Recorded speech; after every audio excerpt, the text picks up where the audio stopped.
3 श्लोक महला पहला।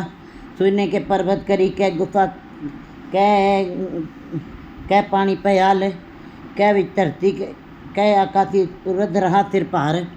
वैसे तो गुरु जी ने ऐसे पदे गुरु ग्रंथ साहब में बहुत सारे हैं, जिससे ये प्रतीत होता है कि क्योंकि परमात्मा ने संसार की रचना जो की, उसके अंदर जीव के लिए सारे ही सुख डाल दिए।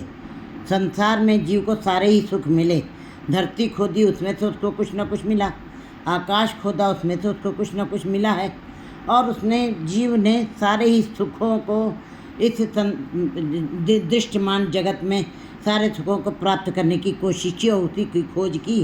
और उसकी खोज में रत रहते हुए उसने अपने शारीरिक सुखों का भोग के सारे साधनों को उपलब्ध कर लिया।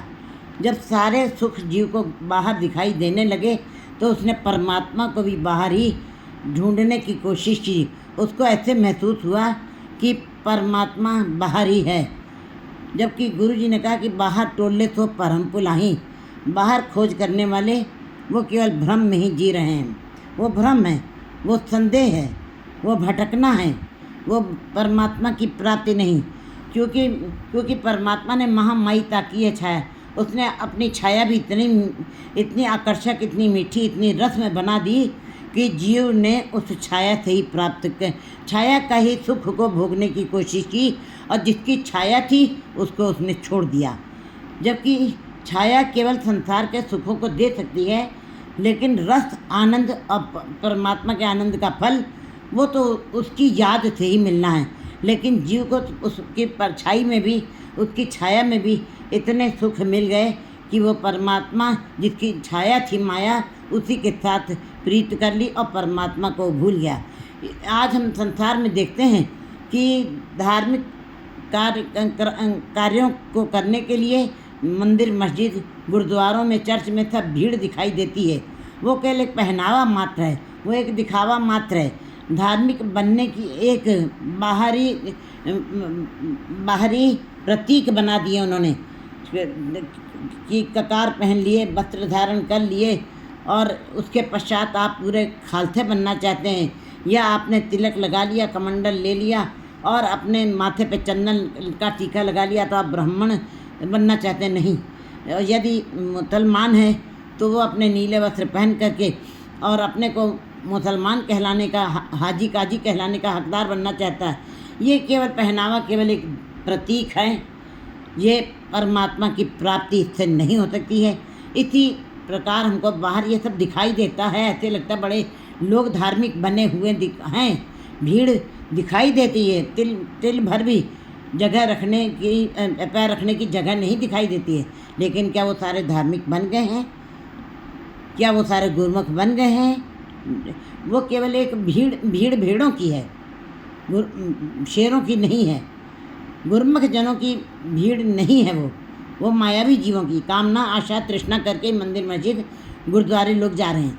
तो ऐसे पदे जो हैं गुरु ग्रंथ साहब में बहुत बार आए हैं, जिसका उत्तर गुरु जी ने अपने पदे में भी पूछा है। सिद्धों ने गुरु जी से प्रश्न किए हैं कि सोने के पर्वत करी कै गुफा कै प्याल, कि मैं सुमेर पर्वत पे जा करके मैं गुफा बना करके वहाँ पे बस जाऊँ, गुफा बना लूँ। सुमेर पर्वत पे जा करके गुफा करी, पानी क्या पानी, नहीं तो मैं पानी में जा करके उसके अंदर गुफा बना के रहूँ।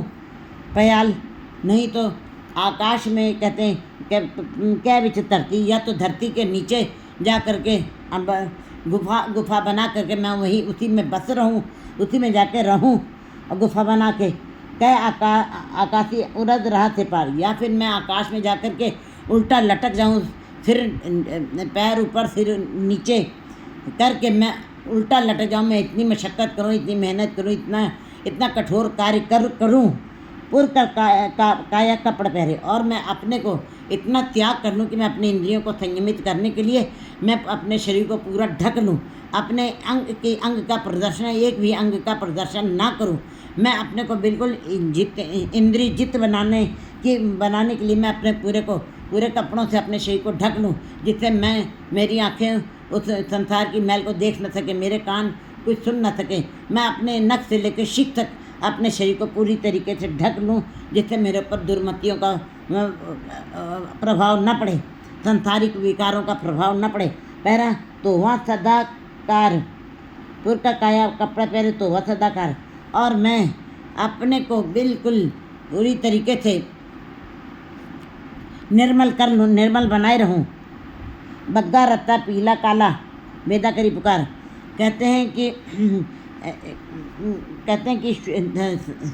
सामवेद जो है उसमें लोग